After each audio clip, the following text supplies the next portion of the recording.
En este caso tenemos una mesa redonda que va a consistir en la visualización de una serie de microvídeos, van a ser seis microvídeos en total, y aquí nuestra mesa de expertos pues los va a comentar desde un punto de vista didáctico, desde un punto de vista de la memoria histórica. Son 6 experiencias didácticas, veréis que 3 son más parecidas que las otras, que son algo más diferentes, pero bueno.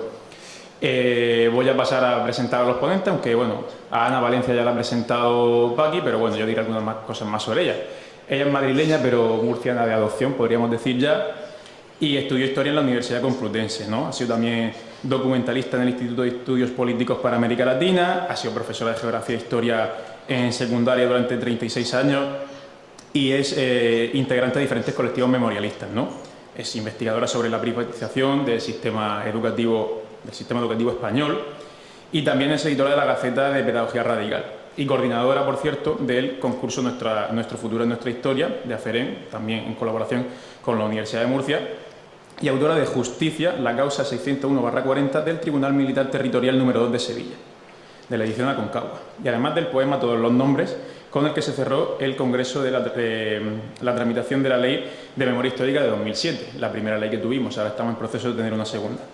Luego tenemos a Pepe Monteagudo, que es actualmente profesor de didáctica, de doctor en el área de didáctica de las ciencias sociales de la Universidad de Murcia, licenciado en Historia, doctor en didáctica de las ciencias sociales y ha sido también profesor de secundaria. Ha participado en proyectos de investigación de I+D+I, en materia de didáctica de las ciencias sociales y sobre todo gira en torno a los sistemas y a los procesos de evaluación en primaria y en secundaria. Y por último tenemos a Raúl Gómez Tasias, que es actualmente profesor del Instituto Miguel Hernández de Alhama, es licenciado en Historia, especializado en Historia Contemporánea y es pues, de esas personas que está actualmente, digamos, en la trinchera, está trabajando con los estudiantes, está empleando nuevas metodologías, nuevas formas de transmitir y de estudiar la historia y es una voz, pues, que está sobre el terreno y más que de sobra autorizada para participar en esta mesa. Así que yo ya me callo, os dejo con ellos y espero que lo disfrutéis. Bueno, pues buenos días, gracias a todas y a todos. Voy a empezar, creo que hablo en nombre de los tres y así no nos repetimos, agradeciéndole a la Asociación Alumbre que nos haya invitado a participar, no sé si como expertos, pero sí como muy interesados en la didáctica de la historia y de la memoria histórica y agradecerle no solamente a la asociación la invitación y la celebración de estas jornadas, sino la larguísima trayectoria trabajando en pro de la memoria, que a veces nos hace sentir un poco mal a los docentes. Esperemos que estrechemos la colaboración. No se puede entender la memoria colectiva de este país, ni siquiera el mantenimiento de la memoria social sin valorar el trabajo y la dedicación de las asociaciones de memoria histórica y especialmente las asociaciones de memoria histórica locales como esta, que a veces con muy pocos recursos y muy pocas personas sacan adelante iniciativas muy complejas y muy interesantes y además han apoyado la investigación local, que es, lo ha dicho muchas veces tanto Francisco Espinosa como Paul Preston, sin los historiadores locales, sin estas pequeñas investigaciones locales se construye muy mal la historia. Entonces, pues creo que aprovecho en nombre de los tres el uso y abuso del micrófono para agradecerle a la asociación no solamente que nos invite, sino este largo camino y a través de la asociación Alumbre a todas las asociaciones de memoria histórica y en especial a la Federación de Asociaciones de la Región de Murcia, que además siempre muy oportunamente, ¿no?, empieza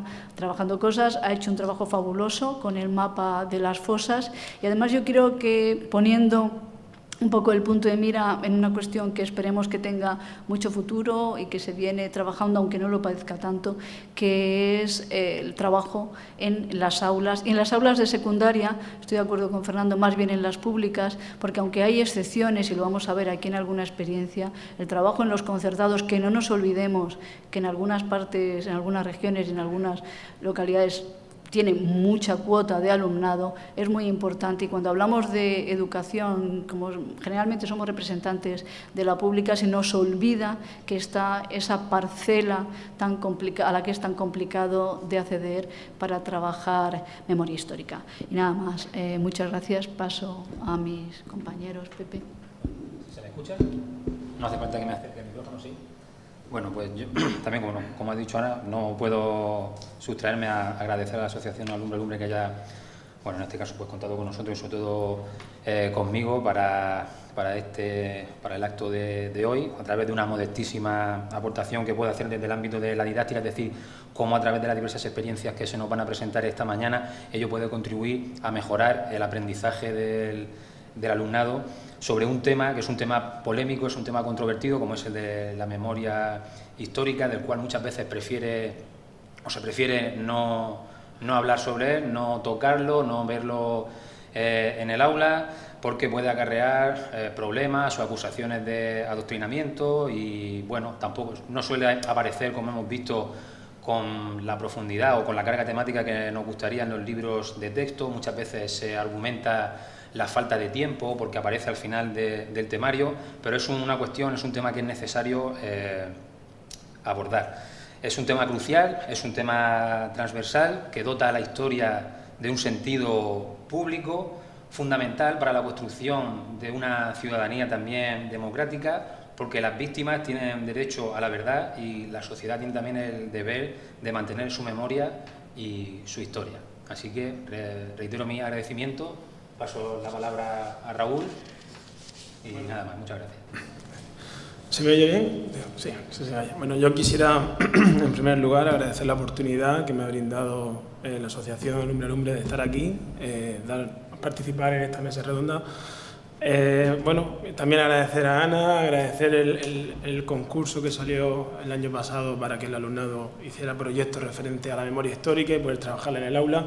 Es algo que yo llevaba mucho tiempo queriendo hacer, pero nunca vi la oportunidad como tal de poder proyectarla con mi alumnado de una forma seria y sobre todo de motivarles para poder participar en proyectos y en investigaciones y en trabajos que se salieran un poquito de la línea del trabajo diario en el aula, en los institutos, y la verdad que fue una oportunidad maravillosa y bueno, tampoco al lado de ellos lo que yo he hecho y hago es poca cosa para mí realmente, pero es una sensación muy satisfactoria porque es una manera de conectar con el alumnado y ver que están haciendo trabajos de investigación, por ejemplo, de cosas de sus familias, de que indaguen, de que investiguen en el pasado de su familia, sobre todo también, que es algo que, por ejemplo, yo no, lo he dicho en algunas ocasiones, yo no tuve la oportunidad de poder investigar o de poder hablar con mi abuelo, que era el que me contaba cosas de pequeño, y luego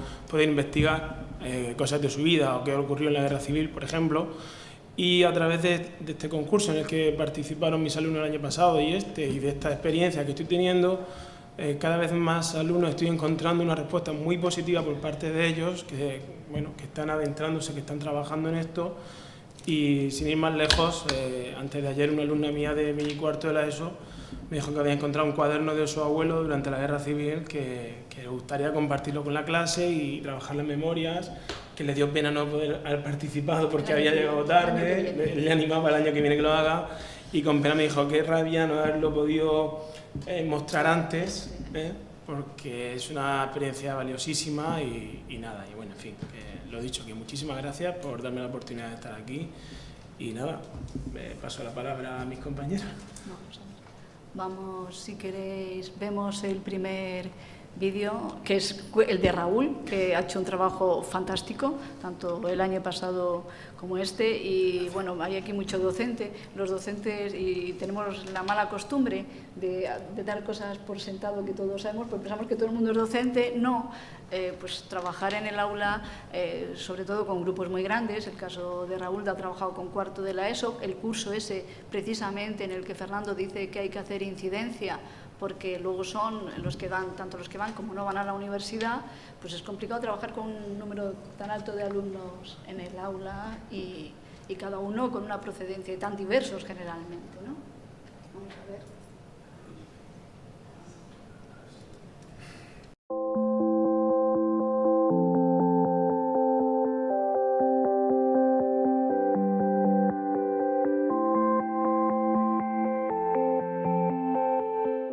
Buenas, soy Raúl Gómez Tasia y bueno, el trabajo que realizo de memoria histórica con mi alumnado sobre todo se enfoca en cuarto de ESO y en primero de bachillerato en el centro, y es Miguel Hernández de Alhama.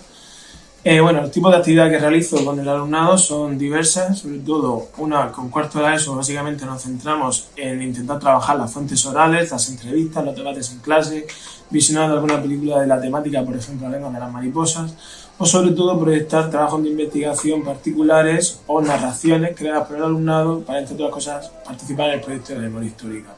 Y con primero de bachillerato, más o menos algo parecido también. Aparte de algún visionado de alguna película, a trabajar la memoria histórica europea, como puede ser la lista de Schiller, el debate, etcétera. También hemos trabajado mediante proyectos de investigación en parejas donde han investigado algún hecho que tuviera que ver la relación entre la historia del mundo contemporáneo y la historia de España. Por ejemplo, la ayuda de la URSS a la República, la ayuda de Hitler a Franco, entre otras temáticas. Los objetivos educativos, pues fomentar la actitud crítica, analítica y el debate en el alumnado, fundamentalmente. Y bueno, el interés de la actividad ha sido acogido bastante bien por parte del alumnado, que ha mostrado un interés bastante alto, una dedicación, una investigación bastante profunda en general y una motivación personal en muchos casos por tratar este tipo de temáticas. Y el resultado, pues en línea general, es muy positivo. Es muy positivo porque el alumnado se ha mostrado muy dado a trabajar este tipo de actividad. Así que bueno, pues eso es todo lo que hemos hecho. Muchas gracias.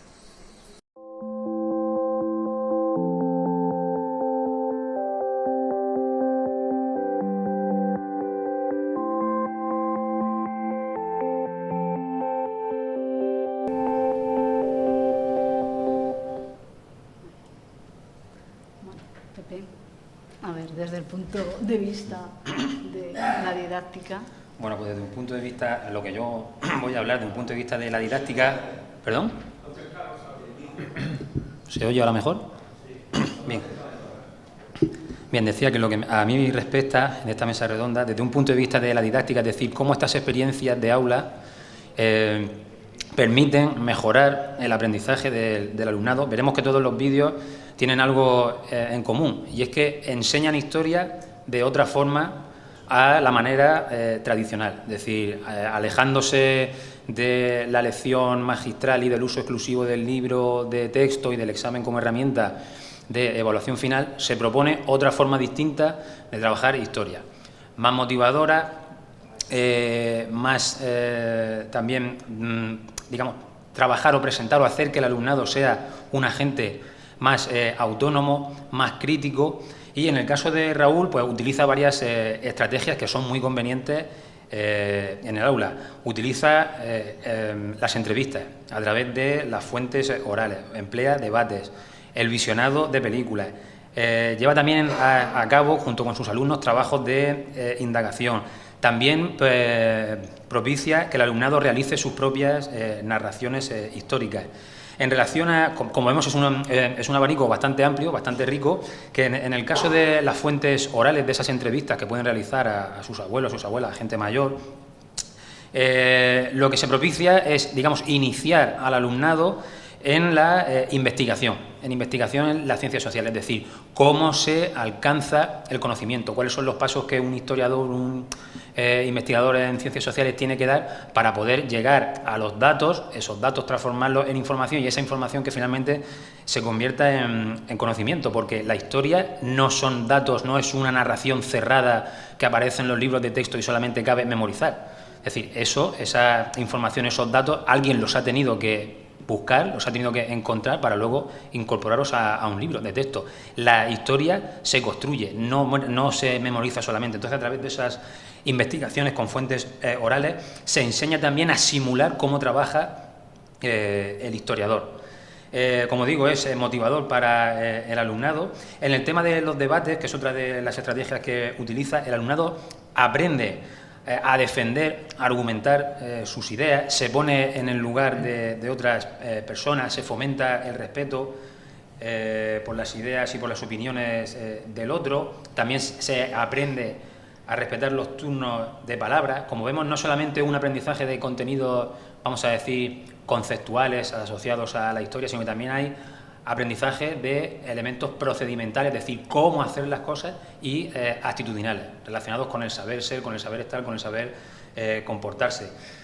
La creación de narraciones históricas por parte del alumnado es una pieza fundamental para que el alumnado aprenda a pensar históricamente, es decir, desarrollando también así la empatía, la creatividad desde la perspectiva histórica. digamos, también se pone al alumnado en el papel del historiador, de cómo trabaja y, en general, dejando aparte otra serie de estrategias que vamos a comentar en otros vídeos que también las emplean, creo que es una estrategia más que válida, perfectamente válida, para incorporar, mostrar, tratar, investigar estos temas asociados a la memoria histórica en el aula desde un punto de vista significativo, a través del cual el alumnado sea partícipe de su propio proceso de aprendizaje, sea un elemento activo y el aprendizaje sea más duradero y más profundo. Entonces, solamente me queda darle la enhorabuena, ya que lo tengo aquí al lado, a mi compañero Raúl. Paso la palabra a él mismo si quiere. Yo creo que os agradezco de corazón los elogios. A ver, simplemente he considerado que es una oportunidad muy válida, es una oportunidad magnífica este concurso que salió y bueno, también agradecer a Alfonso Cerón y su trabajo. Pues sí, es cierto, quiero agradecerlo también con los deportados, que llevamos a los alumnos a ver esa exposición de los deportados y les encantó también, y muchos les llamó muchísimo la atención a muchos de mis alumnos de cuarto de ESO y alumnas que no conocían la situación de Alhama, de alameños, por ejemplo, y les llamó mucho la atención y eso hizo también que muchos se adentraran a investigar en cuestiones de la memoria histórica, en cuestiones de, por ejemplo, han hecho trabajos de Alhama, han hecho trabajos de españoles en campos de concentración, de españoles, de murcianos, han hecho una cantidad de trabajos también, narraciones e investigaciones magníficas, que el trabajo, yo quiero elogiar la ayuda que he tenido ante esto y sobre todo que es un trabajo del alumnado principalmente, que ha sido quien ha puesto todo, quien ha puesto todo el énfasis en llevar a cabo esto que se ha realizado. Simplemente, no sé, yo agradezco, pero creo que es algo que haríamos todos los docentes en general. O sea, hay cosas que has dicho, por ejemplo, no. Todos los docentes no lo hacen, ya te digo yo que no.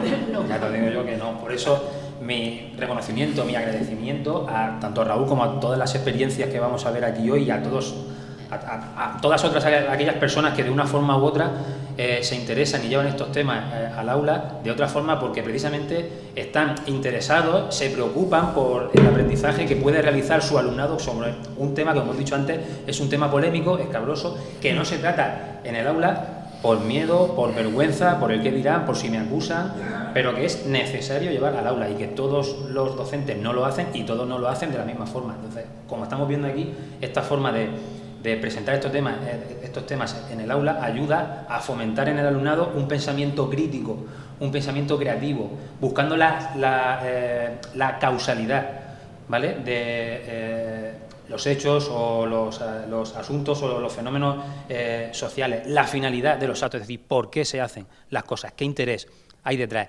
Y, por otro lado, también, digamos, el pensamiento creativo o alternativo de buscar otras salidas, otras vías, otras soluciones a la problemática o a la realidad social existente. Entonces yo reitero mi agradecimiento y digo que todos los docentes no lo hacen.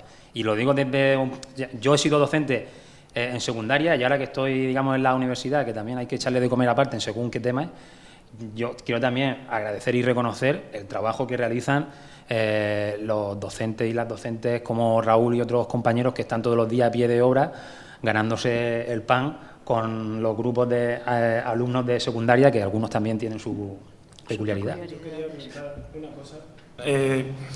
Claro, a mí esto me interesa mucho este tema principalmente porque, claro, la gente joven de hoy en día está muy metida en las redes sociales y consume muchas redes sociales y, claro, todos sabemos del peligro de las fake news, de los bulos que aparecen por las redes sociales. Entonces, claro, ve un alumnado, ves en las redes que se difunden tantos mensajes de odio, tanta crispación, tanta desinformación que hay en las redes sociales. Viene un alumnado de cuarto de ESO sin saber qué ocurrió, ve, por ejemplo, en noticiarios, medios de comunicación o incluso a políticos que dicen ciertos comentarios sobre la guerra civil o que, como estaba hablando antes Fernando, que hablan mucho de desenterrar huesos. Por ejemplo, hemos visto algunos políticos que ustedes solamente quieren desenterrar huesos únicamente, y claro, son mensajes que luego el alumnado lo traslada a clase, y mensajes también aparecen ciertos comentarios de índole fascista también. Entonces yo, como profesor de Ciencias Sociales y de Historia, me veo en la obligación de hacer que el alumnado estudie, que indague de otra manera, que profundice en esta temática, pues básicamente para combatir la ignorancia. Es uno de mis objetivos, sobre todo.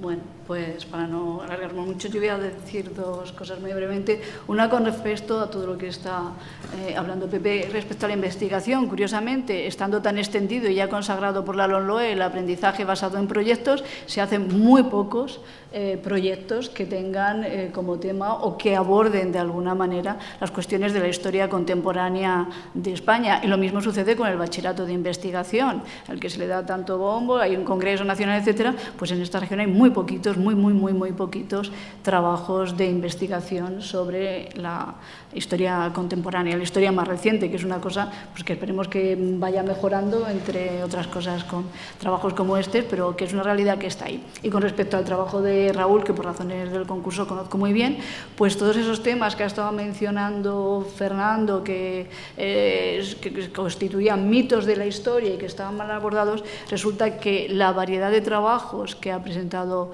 Raúl, porque ha trabajado con las clases completas, pues prácticamente habla de todas las cosas desconocidas, de la colaboración de los nazis, que tienes el de Spielgraf, de los campos de concentración, de la situación de las mujeres.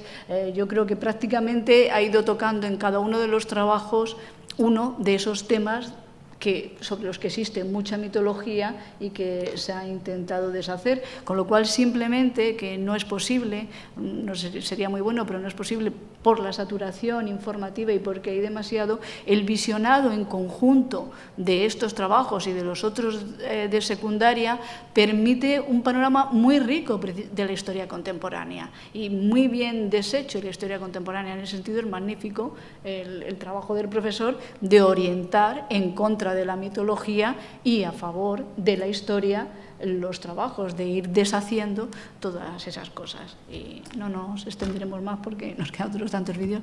Joaquín, el segundo, que es el de Pedro Javier.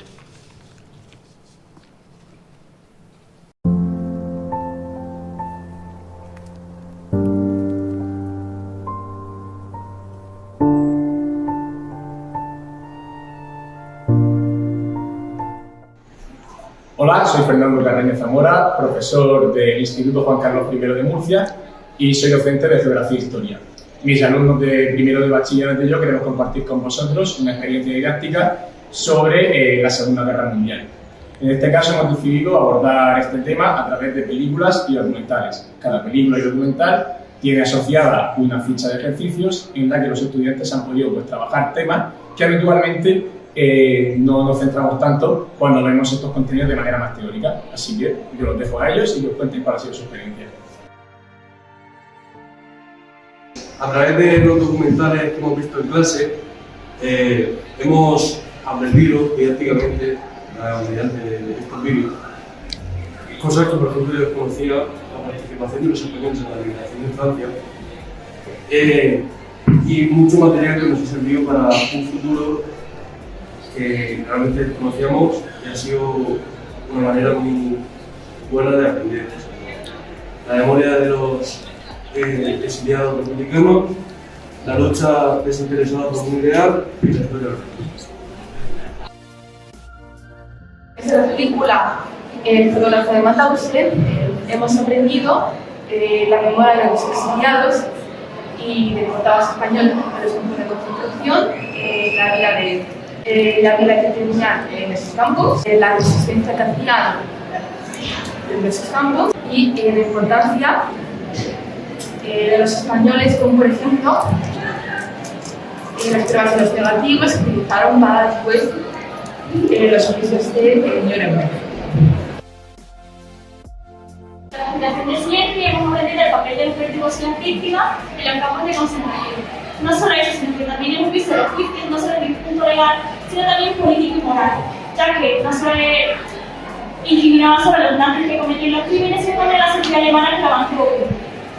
También hemos visto las limitaciones de la desnazificación, es decir, había muchos casos de la Segunda Guerra Mundial que no se habían investigado porque la sociedad alemana había decidido dejarlo en olvido y ocultación.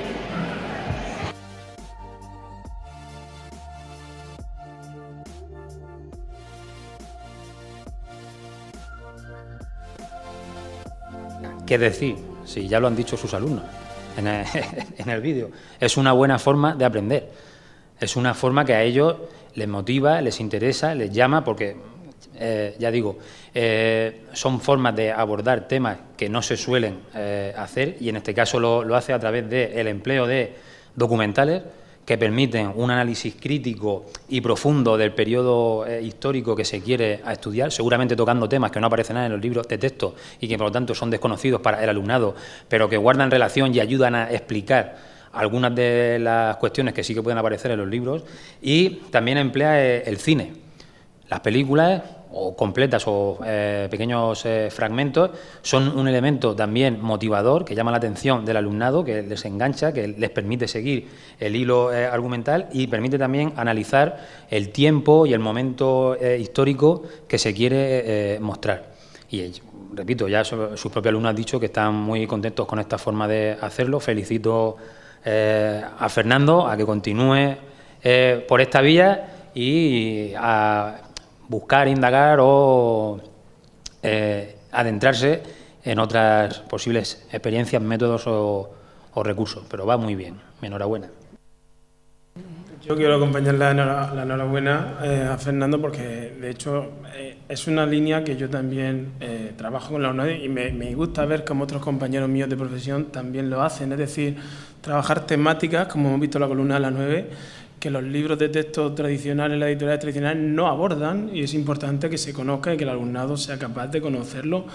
Y claro, es el profesorado de secundaria el que, más allá de las editoriales, el de secundaria que tiene que abordar esas temáticas para que el alumnado las conozca de primera mano y las trabaje. Entonces, me alegra ver que este camino de trabajar con proyectos y con otras metodologías diferentes que el libro de texto se puedan abordar estas temáticas, que se está haciendo y que vamos en el camino de abordarla y que no nos quedamos atrás, básicamente.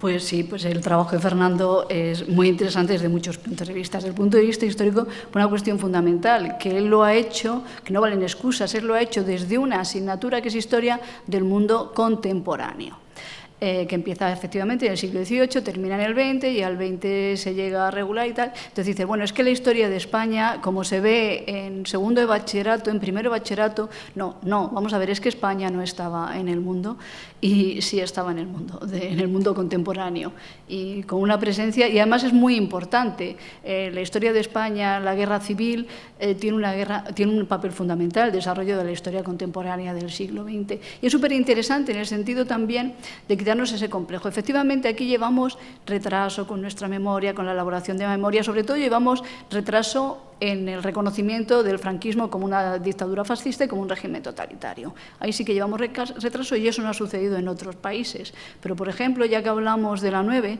a Francia le ha costado muchos años y mucho tiempo reconocer el papel de los españoles en la resistencia francesa. Sabemos, por los libros de Belín Mesquida, fundamentalmente, que no solamente es que los españoles tomaran parte, sino que prácticamente organizaron la resistencia francesa y fueron los primeros en resistir. Los primeros grupos de resistencia que hubo contra el nazismo fueron los combatientes españoles que además venían de luchar en la Guerra Civil Española, estaban preparados, eran aptos para el combate y estaban muy bien considerados. Pues eso es lo que en medio de la historia del panorama, la historia contemporánea, saca el documental de la 9 y saca el libro de familia.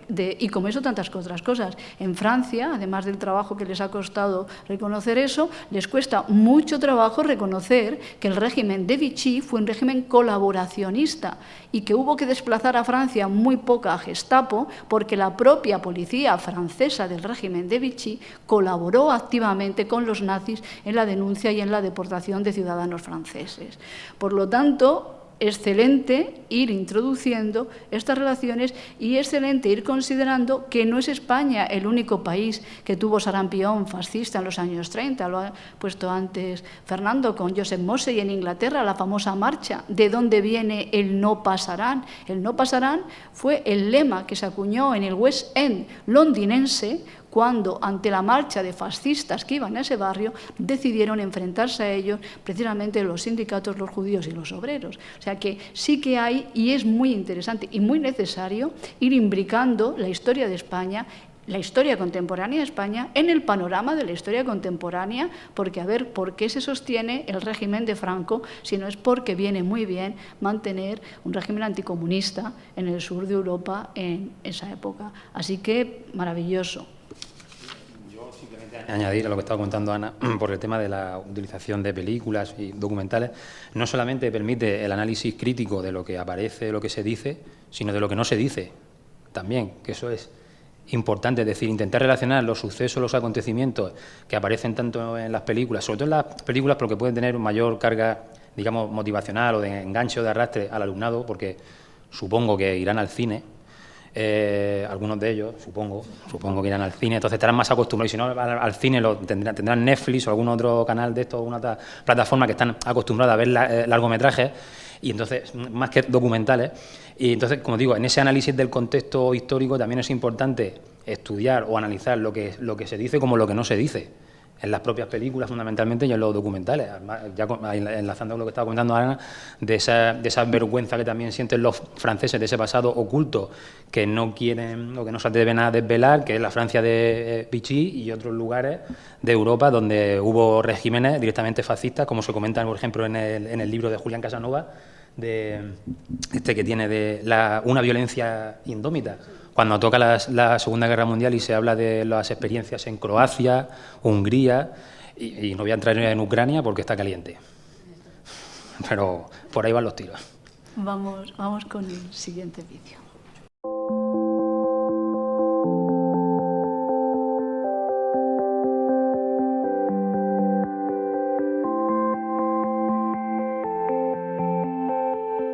Buenas, mi nombre es Pedro Javier López Soler, soy historiador y profesor de educación secundaria, y bueno, pues en primer lugar quería dar las gracias a los organizadores de la jornada Alumbre Alumbre de Mazarrón por invitarme para compartir una experiencia de la enseñanza de un tema concreto relacionado con la memoria histórica que llevé a la práctica con alumnos de cuarto de la ESO de la Cooperativa de Enseñanza Virgen del Pasico. Participamos en el certamen literario Montserrat Roig, organizado por la Amical de Mauthausen y otros campos y de todas las víctimas del nazismo de España, una entidad fundada hace 60 años por los supervivientes españoles del Holocausto y por los familiares y amigos de las víctimas, que busca este certamen literario aunar la creatividad en este caso literaria, con el conocimiento histórico. Los alumnos debían realizar un relato ficticio, pero con una base histórica que estuviese ambientada en cualquiera de los periodos que ellos estimasen oportunos, ya fuese desde la Segunda República hasta la caída de la dictadura franquista. Y bueno, pues el método de trabajo que nosotros seguimos con nuestros alumnos pues se dividía en varias fases. La primera fase sería de información, donde nosotros a través de clases expositivas profundizamos con nuestro alumnado en el conocimiento histórico de lo que fue el Holocausto, particularmente en el caso de los españoles, de los cerca de 1000 españoles que fueron deportados a estos campos de exterminio nazi. Posteriormente, una vez ellos ya tenían un conocimiento más general de este periodo de nuestra historia, ellos ya pasaríamos a la siguiente fase, una fase de creatividad, en la que también sugerimos tanto lecturas como lecturas de libros, de cómics, de ensayo histórico, la visualización de documentales, películas o incluso escuchar algunas canciones para incentivar esa creatividad de los alumnos y que así ya pasasen a lo que sería la tercera fase, que es la fase en la que se convierten ellos en protagonistas, donde tenían que redactar pues esos trabajos. Y bueno, pues la satisfacción que tuvimos el curso pasado fue porque por primera vez desde que se celebra este certamen ganó una alumna murciana, en este caso una de mi alumna, una alumna de la Cooperativa Virgen del Pasico. Y bueno, pues es una experiencia que el profesorado del centro que estuvimos involucrados pues valoramos de una forma muy positiva, puesto que contribuyó a aproximar a los alumnos a un acontecimiento en esta historia tan traumático desde una forma que les hizo a ellos pues empatizar lo máximo posible con el drama que vivieron las personas víctimas, en este caso del Holocausto.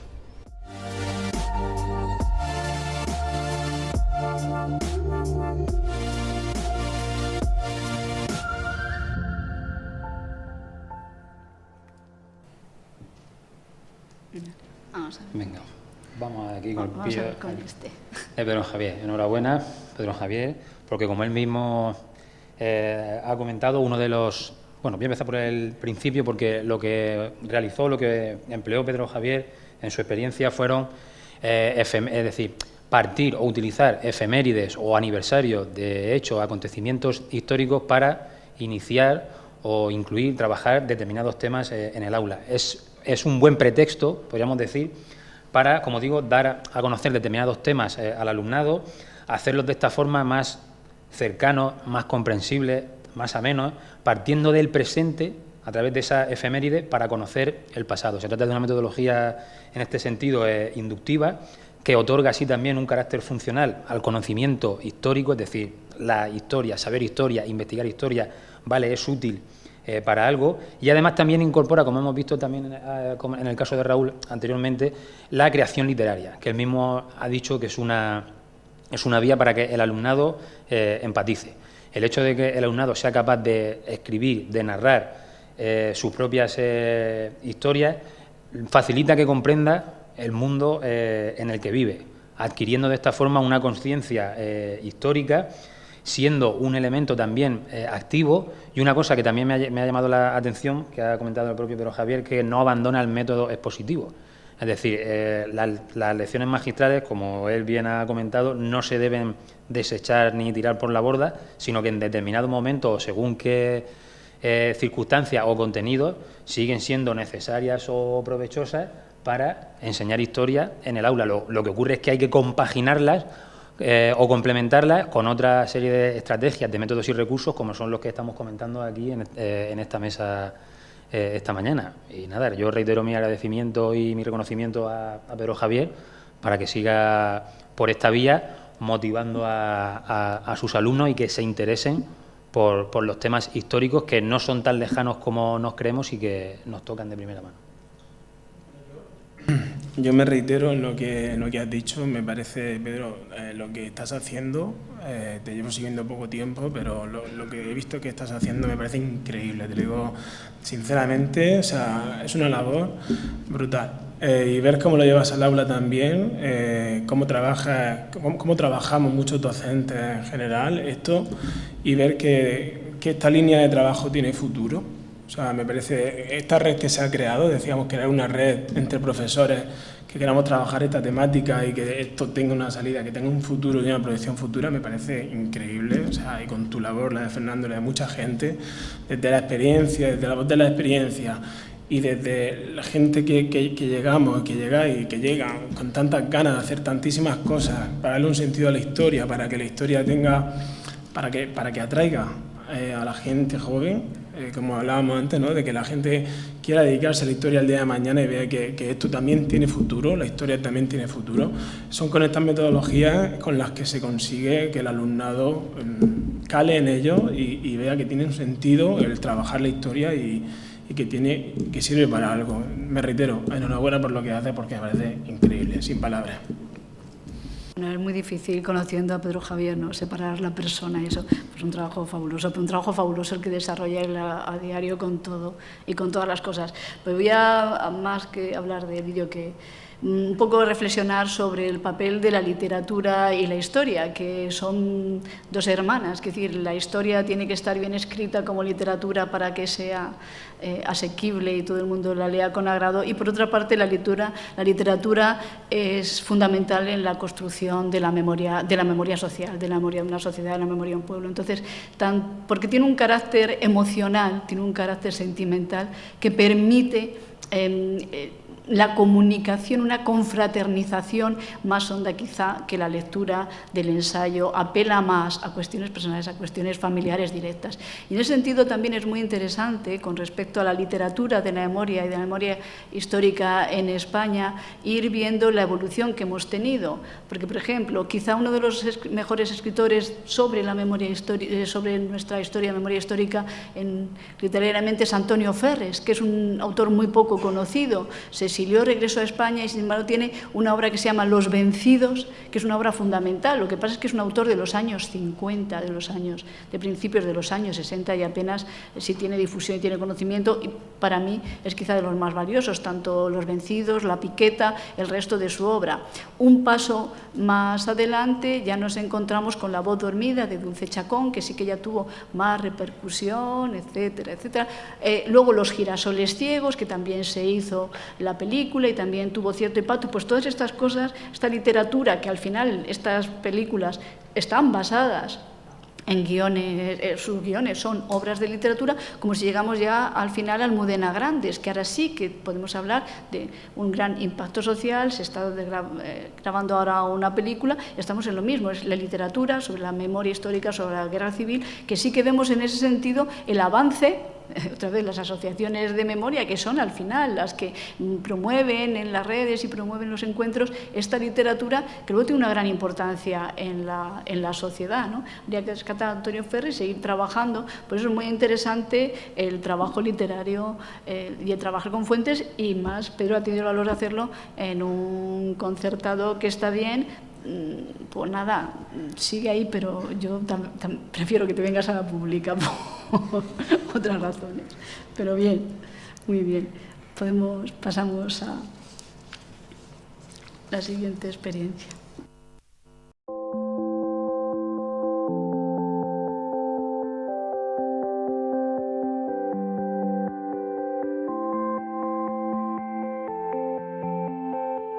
Hola, presentamos el vídeo Pionera a las jornadas de Alumbra Alumbre. Este vídeo se ha hecho, estamos en el IES Mediterráneo, y este vídeo lo han realizado las alumnas de primero de Animación Sociocultural y Turística, con un doble objetivo: adquirir competencia en la elaboración de microdocumentales y desarrollar compromiso ético con el papel histórico que desempeñaron muchas mujeres en la etapa de la posguerra, y que no fue reconocido en su momento, pero que fue un papel muy importante para que otras mujeres posteriormente hayamos podido ocupar nuestro lugar y tenemos ese reconocimiento hacia ellas. Así es que tenemos como pioneras no reconocidas por la historia a Piedad de la Cierva y a Carmen Conde, que son las que han posibilitado que Ana Carrasco pueda ahora conseguir su objetivo en un deporte y en un ámbito muy masculinizado. Clase, hoy os voy a hablar de 3 mujeres pioneras de la región de Murcia. Carmen Conde Avellán, nacida en Cartagena, 1907, maestra y escritora, con una amplia carrera literaria, una de las voces relevantes de la generación del 27. Primera mujer titular de un sillón, en la Real Academia Española de la Lengua, en 1978. Piedad de la Cierva Viudes, nacida en Murcia, 1913, científica pionera en los estudios de radiación artificial en España. En 1946 recibe el primer premio de la Academia de las Ciencias por sus investigaciones, que la llevarían a crear unas lentes antirreflectoras, además de participar en las investigaciones del vidrio óptico. Ana Carrasco Gavarrón, nacida en Seguín, 1997, piloto de motociclismo. En el 2018 se convierte en la primera mujer en ganar un campeonato del mundo de motociclismo en la modalidad de Supersport 300. Chicos, despertad. Entre vosotras puede haber una gran pionera. Yo soy Cristina y he aprendido, ya que he interpretado el papel de Piedad de la Cierva, he aprendido sobre su vida. Hola, yo soy Ana y con este documental he aprendido muchas cosas, entre otras, cómo una actividad didáctica se ha convertido en un homenaje a mujeres importantes y sobre todo una puesta en valor de sus nombres, nuevamente un reconocimiento generacional hacia estas mujeres. Yo soy Mariloli y he interpretado el papel de Ana Carrasco y con esto me ha ayudado a entender que no debo de tener miedo al éxito y que tengo que perseguir todo aquello que quiera, siendo mujer, siendo hombre y siendo quien quiera ser. Yo soy Carmen, me he encargado de la parte más técnica del documental y lo que he aprendido sobre todo ha sido la importancia que tiene implementar la perspectiva de género en todo nuestro trabajo. Yo soy Ángel y con este documental pues he descubierto una figura que desconocía, que era la de Piedad de la Cierva, y he recordado gestas como la de Ana Carrasco y he recordado la figura de Carmen Conde. Esta es nuestra pequeña aportación.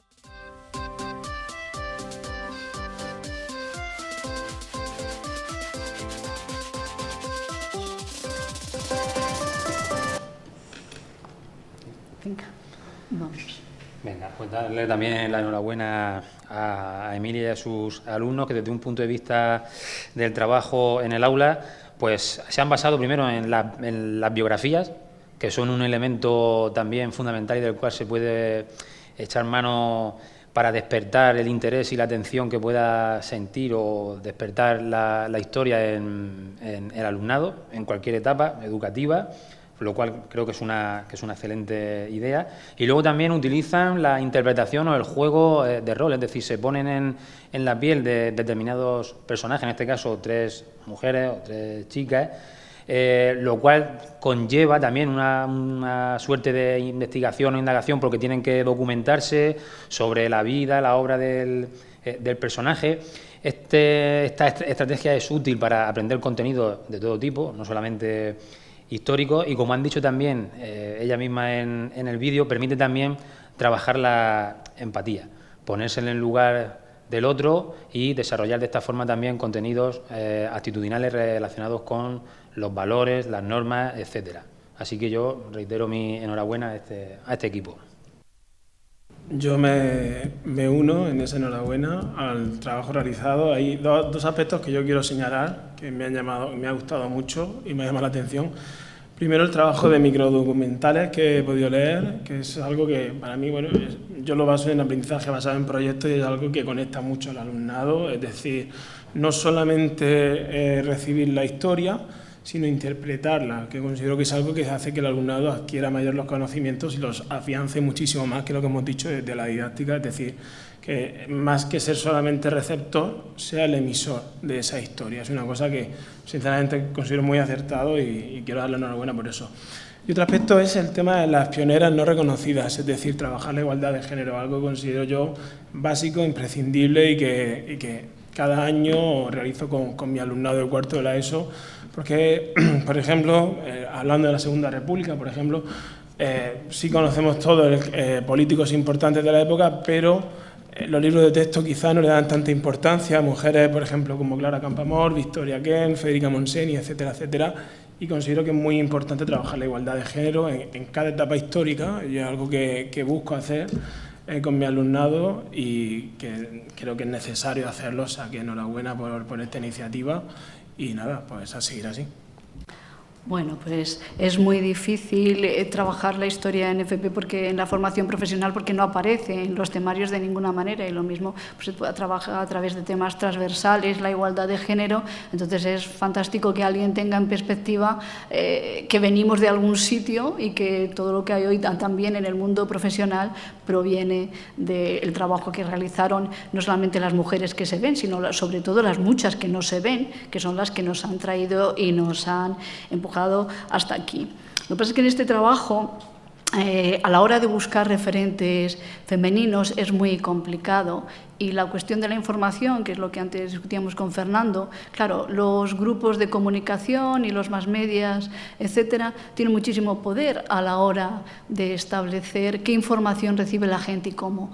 Por ejemplo, Carmen Conde, que es una figura fundamental para la historia del feminismo en España, casi siempre se olvida, se va a la etapa suya más brillante como académica de la lengua, que efectivamente y sí, pero muchas veces se deja en el olvido esa otra etapa anterior que estuvo muy próximo a los movimientos libertarios, a las mujeres libres, realizó un trabajo fundamental también durante la guerra en la difusión de la cultura. Quiere decir que detrás de esa mujer que llegó a la Academia de las Letras, que es una escritora fantástica, está también esta otra mujer, pero luego está el caso tan complicado de Piedad de la Cierva, porque claro, Piedad de la Cierva, las fuentes de información a las que acceden las alumnas o el alumnado normalmente son fuentes de información que salen de Internet y de Google. Y el peso del franquismo y el pozo del franquismo es tan grande que no es fácil averiguar que esos vacíos que aparecen en las biografías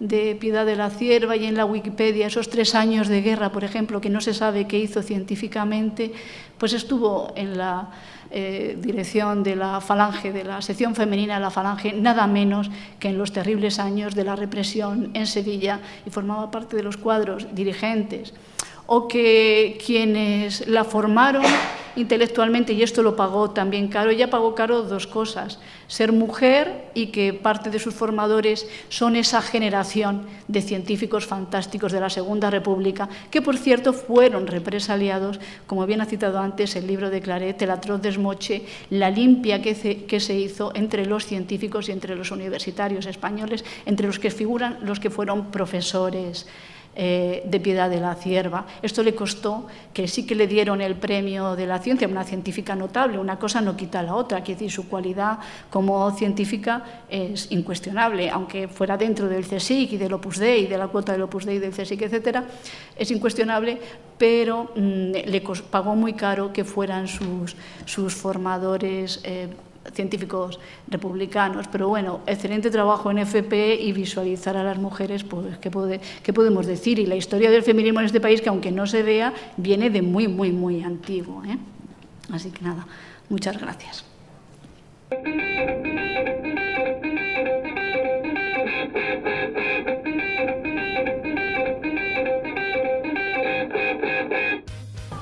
Con motivo del Día Internacional de la Mujer, el comité se rebautiza y adopta el nombre de guerra de la alameña Braulia Cánovas Mulero, que perteneció a la resistencia francesa durante la Segunda Guerra Mundial y sobrevivió al campo de exterminio donde fue llevada detenida. Queremos así reconocer y rendir homenaje a esta alameña que luchó contra el régimen nazi, formó parte de la resistencia en la Francia ocupada y sufrió la barbarie en los campos de concentración. Digan lo que digan las mujeres, estamos en guerra. Incorporado en el comité feminista con el fin de concienciar a las demás personas y a nosotras mismas sobre lo que es el feminismo hoy en día. Hemos participado también en un proyecto que se llama 365 días de feminismo, en el que hemos realizado una agenda para visibilizar el trabajo de las mujeres a lo largo de la historia. Luchar me llena, me hace sentir que podemos con esto y poco a poco lo estamos consiguiendo. A todas nosotras nos gustaría agradecer el apoyo que hemos recibido del centro y también nos gustaría agradecer a nuestras maestras del comité, Mati y Marga, que son fantásticas. Nosotras, la actividad del día de San Valentín supuso una forma diferente y original de implicarse, al no colgar los típicos carteles de amor, sino luchar contra el amor romántico que hay en las relaciones tóxicas de las chicas que pueden tener. Ha marcado un antes y un después en el compromiso del IES Miguel Hernández con la igualdad, la visibilización de las aportaciones de la mujer en todos los ámbitos y la prevención de violencia machista en relaciones adolescentes. Hasta 30 chicos y chicas de todos los niveles educativos impartidos en nuestro centro han llegado a participar en nuestra actividad. Nos ha ayudado mucho a expresarnos de distintas formas y a liberarnos. Hemos hecho nuevas actividades como la huelga del 8 de marzo. Hemos querido que este acto con el que renombramos a nuestro comité coincida con el 8 de marzo, con la huelga feminista, con la lucha de las mujeres. Braulia Monique Cánovas Mulero fue una mujer valiente, consciente de la importancia de sus acciones en un momento crucial de la historia. La historia está llena de momentos en los que es necesario posicionarse, dar la cara, seguir luchando por lo que sabes que es justo, a pesar de las dificultades. Animamos a la gente de este centro, ya sean chicos o chicas, a que intenten venir a ver si les gusta y eso. Unirse a nuestra revolución. Recordaría el sistema en vez de minarlo. Apelamos a la creatividad como arma. ¿Será por algo que nos la quieren arrebatar?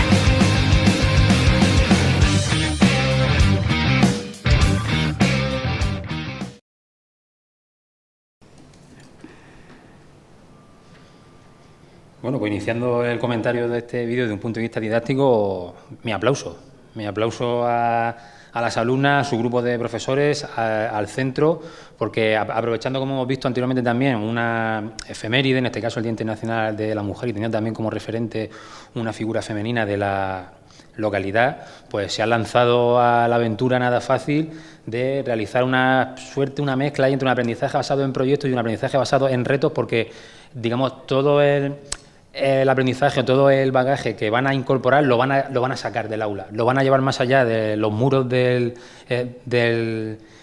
centro, van a intentar aplicar los conocimientos que puedan adquirir a través de las diferentes actividades que va a realizar el grupo, llevan a cabo pequeñas tareas de indagación, desarrollan diferentes habilidades de pensamiento, se fomenta el trabajo en equipo, la colaboración, el aprendizaje significativo y, como digo, partiendo de un centro de interés, intentan llevar el aprendizaje fuera del aula, más allá de los muros, para intentar incluso cambiar o modificar la realidad social que les ha tocado vivir. Yo creo que mayor aplicación o implementación del aprendizaje, viendo la funcionalidad o la utilidad que puede tener en este caso, yo creo que no hay mejor ejemplo que este. Entonces, pues ya digo, reitero mi reconocimiento a este grupo de alumnas y a sus docentes. Bueno, yo quiero expresar que supongo que muchos institutos harán cosas muy buenas por esta temática, pero es que este instituto lo que hace es increíble. Entonces, cuando se mezcla un departamento de historia implicado con nuevas metodologías, nuevos proyectos, que se implica una barbaridad. Yo tengo el placer y la suerte de verlo este año, de la cantidad de cosas que se hacen. Cuando tienes un departamento de historia que se implica tanto y un comité feminista en un instituto que se implica tanto, solo pueden salir cosas maravillosas como esta y un alumnado muy concienciado de la importancia del papel de la mujer, que yo reitero una vez más, el papel de la mujer en la historia, que es muy necesario trabajarlo en las aulas y darle voz, por supuesto que sí. Y nada, darle enhorabuena a las alumnas de este instituto, al Departamento de Historia y al Comité Feminista. Pues sí, tengo que coincidir, no es mi instituto, pero tengo que coincidir con que efectivamente maravilloso trabajo el del Instituto de Alhama y el del Departamento de Historia, y aquí es donde vemos pues la oportunidad de estas jornadas de ver qué tiene que ver la memoria y la historia con la docencia y de implicarnos cada vez más, y donde hay un buen departamento de historia es el caso de Alhama, se nota mucho, y además es la parte más bonita quizá de la historia, el ver, el convertir, que diría Miguel Martí y Pol, el viejo dolor en amor, ¿no? El viejo dolor de lo que significa la represión, el sufrimiento de la deportada, convertirlo en amor y en esperanza y en gente joven, y en ver brazos nuevos levantando banderas muy viejas y sembrar un mensaje de esperanza para el futuro, sacar de la historia esa lección, salvar, pues también que se puede asesinar, se puede torturar por las personas, pero difícilmente las ideas que representan,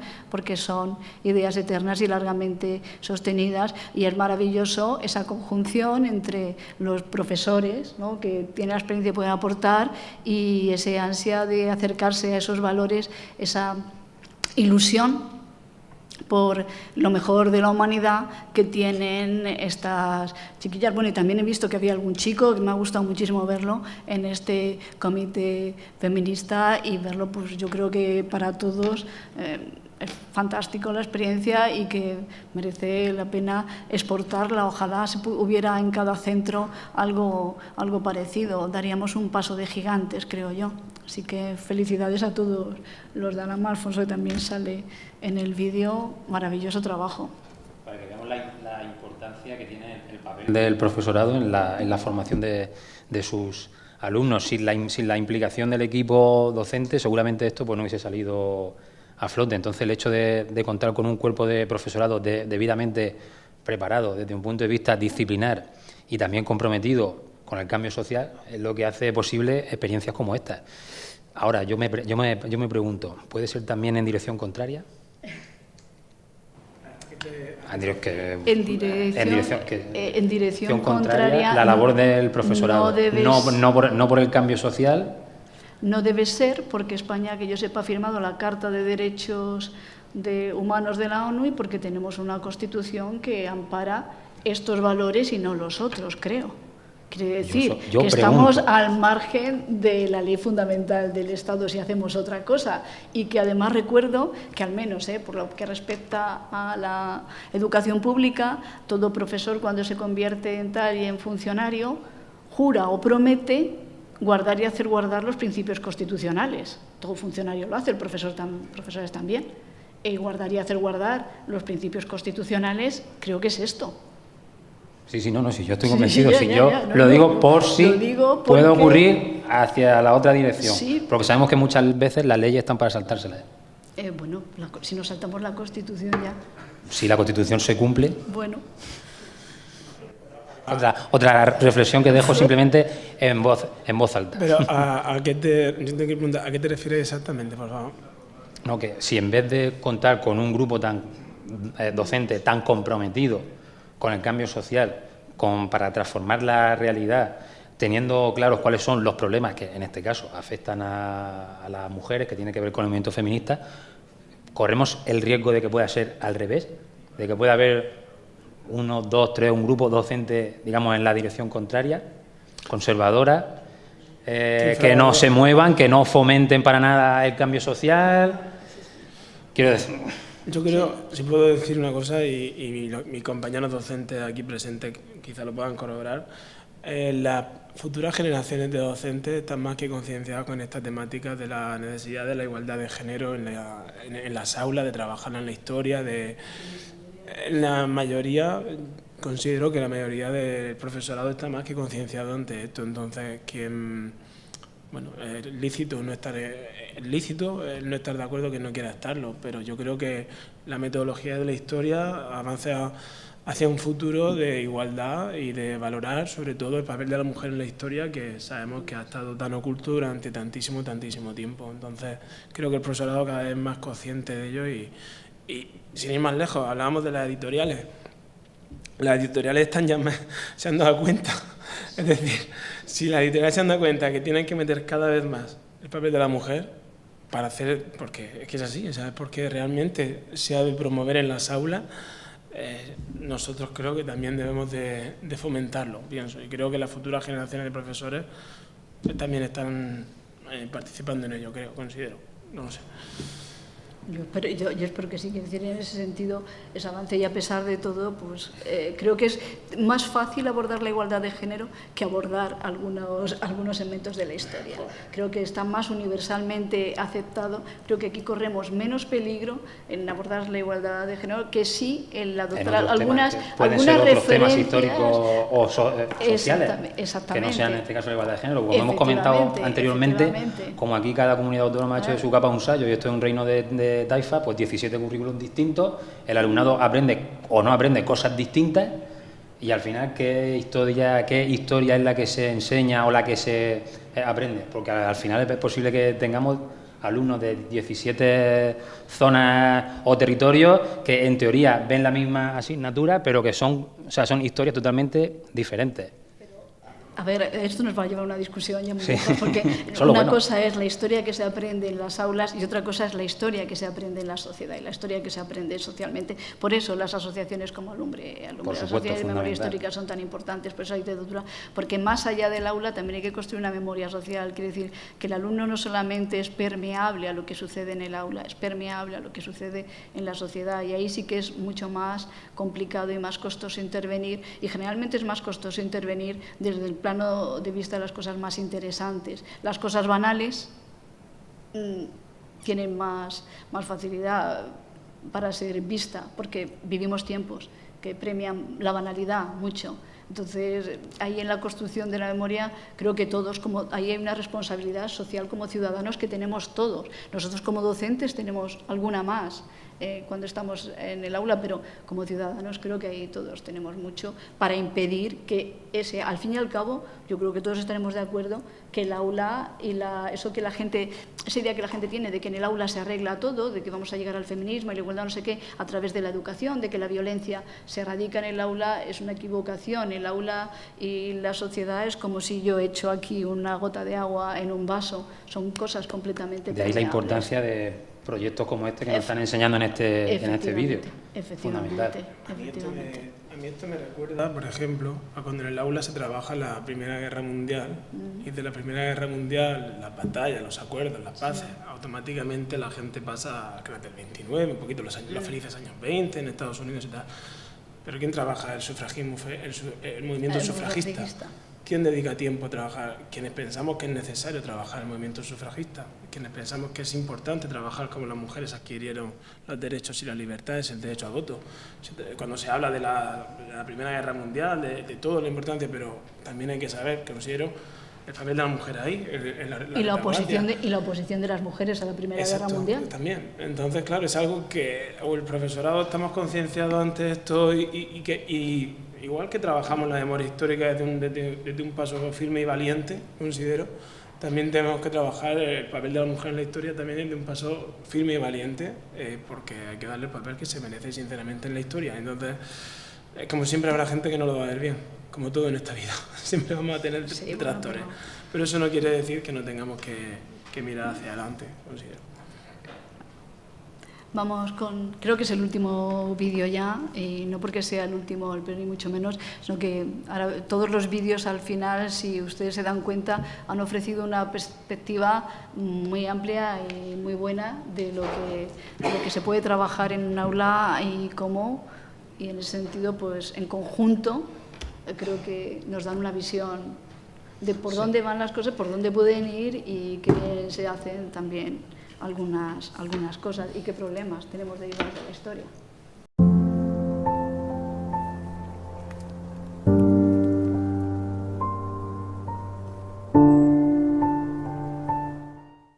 Hola a todos y a todas, soy Paula Sánchez Molina, creadora del corto documental Lo que nadie nos contó.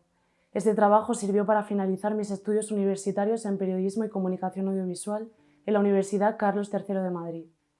Lo que nadie nos contó comienza cuando Agustín Robles, un investigador de Calasparra, el pueblo donde nací, publicó el libro Entre dos dictaduras, que sacó a la luz las historias de muchas personas de Calasparra durante la Guerra Civil y la dictadura franquista. En el caso de mi familia, nos hizo conocer la historia de mi bisabuelo, a través de las páginas del juicio sumarísimo número 2983, con el que el régimen de Franco lo condenó una vez acabada la Guerra Civil, por su supuesta participación en el fusilamiento de 4 falangistas de Nerpio, o es así como se les llama en los documentos oficiales. El enfoque de Lo que nadie nos contó fue cambiando con el desarrollo del mismo. En primer lugar, lo planteé como una narración que contase la historia de mi bisabuelo a través del contexto histórico, pero con la realización de las primeras investigaciones me di cuenta de que el verdadero enfoque tenía que ser uno mucho más personal. Me planteé el por qué era yo, que apenas había conocido a mi bisabuelo, la que estaba haciendo estas preguntas. Fue así cuando me encontré con el llamado Pacto del Silencio, un pacto no escrito entre el régimen y las familias basado en la represión y el miedo que prohibía hablar de lo sucedido en estos años y que relegaba a los represaliados y a sus familiares al silencio.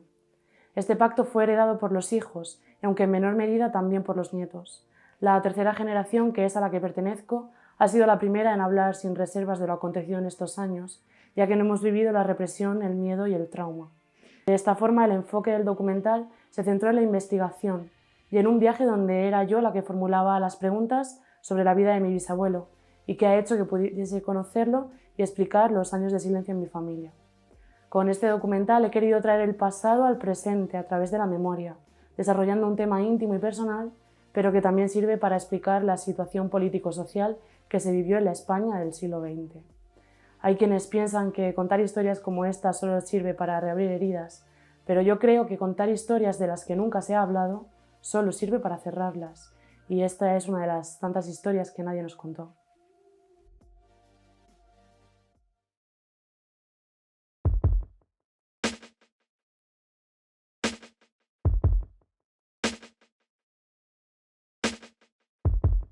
No sé casi nada. Tú te das cuenta de toda la historia y no sé nada. Y yo le pregunté, digo, madre mía, mamá, digo, ¿por qué me metieron a papá a la cárcel?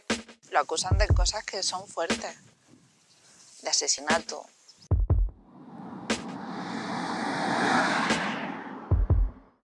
Aquí pasó lo que nunca debió de pasar.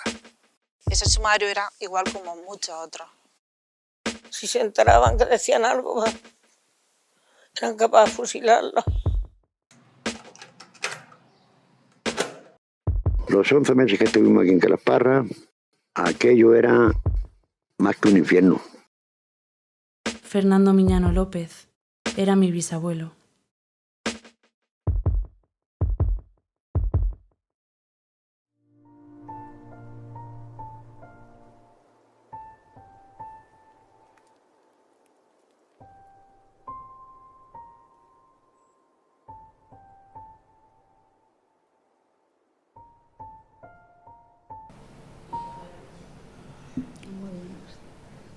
A ver cuándo sale el documental. Bueno, aunque aquí este último vídeo escapa un poco de lo que sería el ámbito de la enseñanza secundaria, incluso formación profesional que hemos visto anteriormente, pero me ha encantado, sinceramente, porque además se nota que hay nivel y que aborda el tema desde otro punto de vista, porque lo que hace prácticamente es crear una fuente secundaria para el estudio de la historia, a través de la creación del documental, en este caso sobre su propia familia.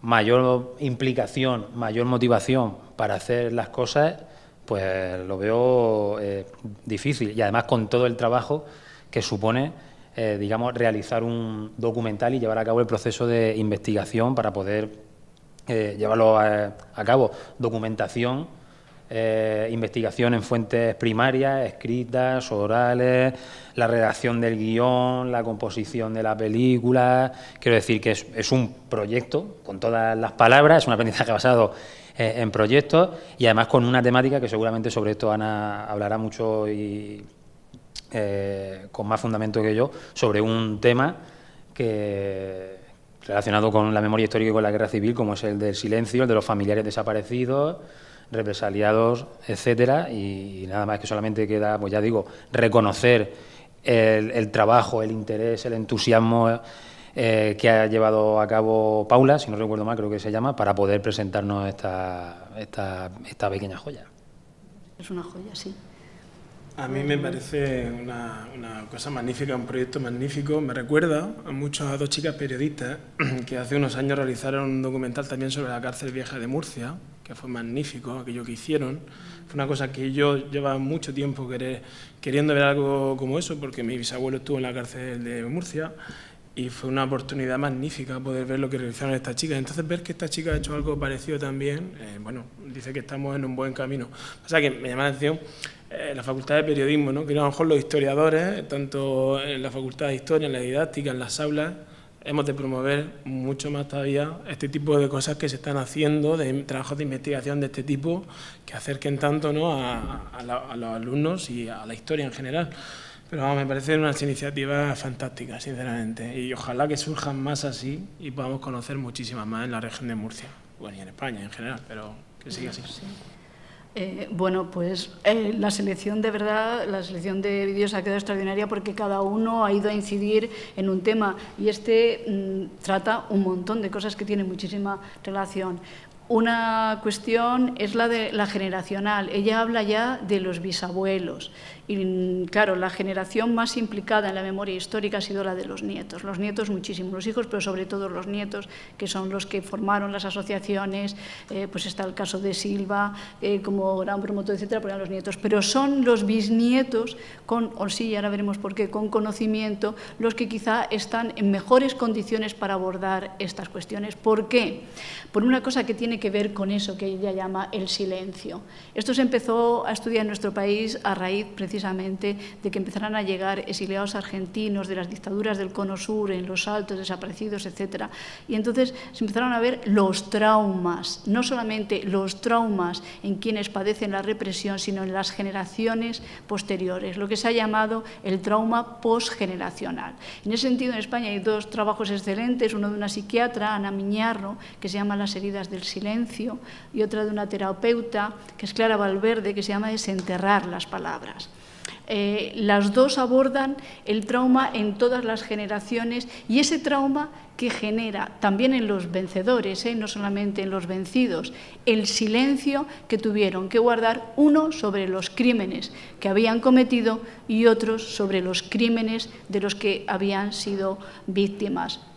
En parte la conclusión a la que llegan es que el trauma no solo es grande entre quienes afrontaron la represión, la guerra, etcétera, sino que casi es más dañino el silencio en las generaciones posteriores, y eso lo llaman la generación posterior, el post-trauma, porque no has generado ningún instrumento para enfrentarte a la realidad violenta, al hecho que te está causando el trauma, no tienes ninguna defensa que oponer y lo has recibido en diferido, lo has recibido a través de tus padres. ¿Y cómo se ha diferido? No solamente porque se haya relatado esa experiencia de la represión, sino porque el propio silencio con el que se ha sepultado la vivencia familiar y las propias circunstancias que han moldeado a estas personas en ese silencio, a las madres, y esto se ha transmitido, es ese silencio el que termina generando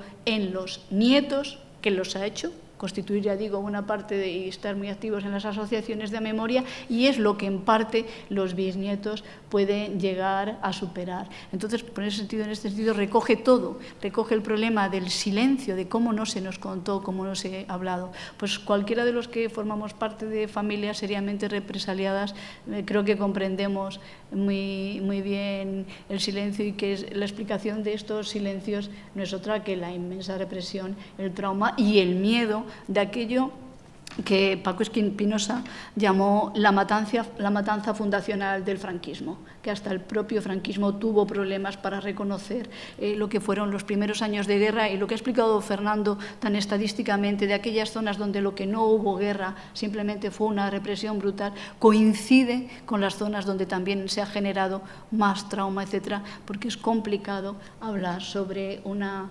matanza fundacional. Yo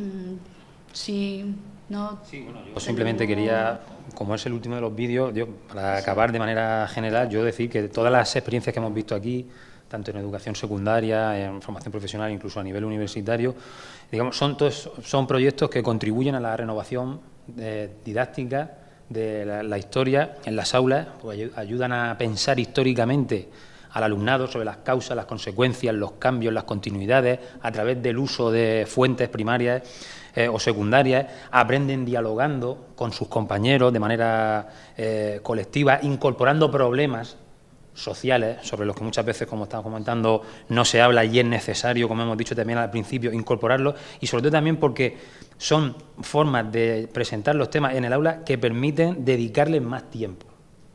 El tiempo es fundamental. Yo, por ejemplo, que por mi experiencia que tengo ahora en las aulas universitarias, que estamos enseñando de otra forma a través del aula invertida y otra serie de estrategias, me libera o tengo más tiempo disponible para dedicarle personalmente a mis alumnos, con los temas que toque o con los que yo quiera profundizar más, pero es tiempo.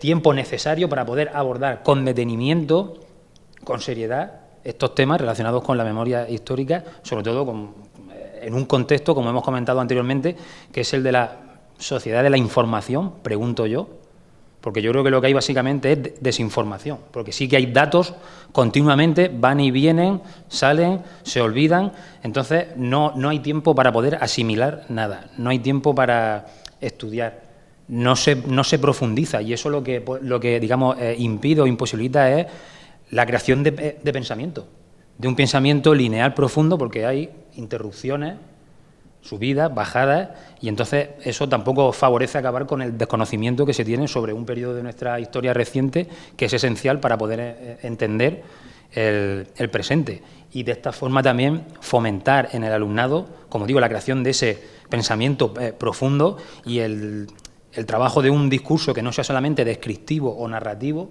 sino también que sea explicativo, justificativo y argumentativo. Entonces, toda esta serie de experiencias a través de estos métodos de indagación, etcétera, son los que favorecen ese tratamiento, esa óptica diferente de la historia, incorporando cuestiones que son socialmente candentes y que es necesario llevar a las aulas para una correcta y completa aprendizaje y comprensión de la historia, y luego con las implicaciones que eso lleve a nivel social fuera del aula, por supuesto. ¿Quieres decir algo, Raúl, tú, para terminar? Para terminar, sí, bueno, agradecer este tipo de jornadas, estas propuestas. A mí esto me hace ver que el camino que yo quise emprender hace unos años también, que llevaba tiempo pensando en trabajar estas temáticas más en profundidad, llegué a pensar que estaría muy solo en este campo, que me iba a ver con muchos problemas, que no niego que los haya, no niego que haya, como os he hablado antes, dificultades en el camino, que siempre hay piedras que entorpecen, centros que quizás no comparten esta manera de trabajar o direcciones que no lo ven del todo bien o jefaturas de departamento que no. Este año afortunadamente me han arropado en general en todas mis decisiones, pero sí es cierto que algún otro año sí he tenido algún que otro obstáculo, pero saber que uno no está solo en esto y que somos muchos y muchas personas quienes trabajamos esta temática y estamos comprometidos con esto y que tiene futuro y que hacemos como una especie de familia, una especie de red en esto.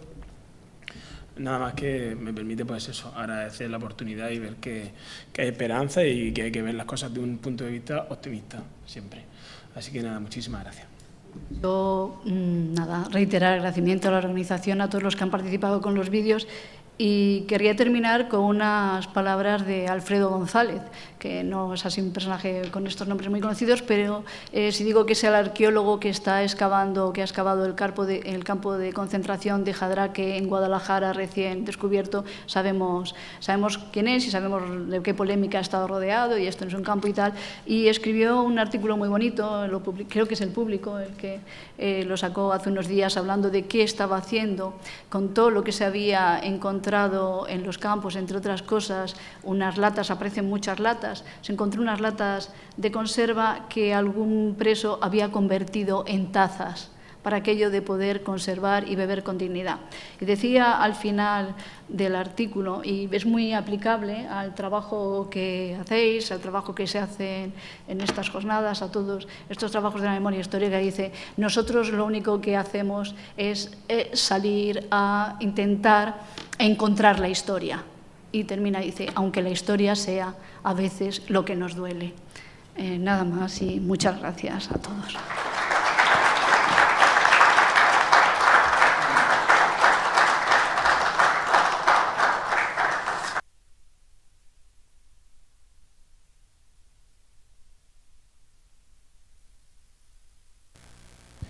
Bueno, pues como antes, si alguien tiene alguna pregunta que hacer, por aquí, vamos. ¿A viva voz? Sí. Venga. Aquí en Murcia hay un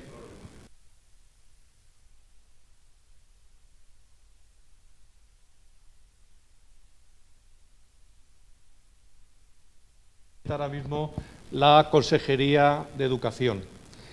Y contra todas estas cuestiones que se acaban de exponer, creo que la consejera tiene claro, y estamos hablando de cosas concretas como el PIN parental, que quieren convertir a los padres en una especie de policía de las buenas costumbres, del somatén, de la desviación ideológica, y eso tiene tres axiales, que es el tema de la ideología de género, el tema de la información sobre la diversidad sexual y la tercera pata conservadora a este nivel del PIN parental y de convertir a los padres en brigada político-social es el tema de la memoria histórica.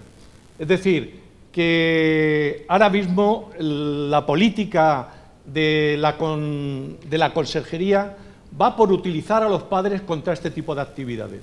Es decir, que en cuanto cualquier profesor en su libertad de cátedra, que es algo que reconocen o profesora que reconocen las normas,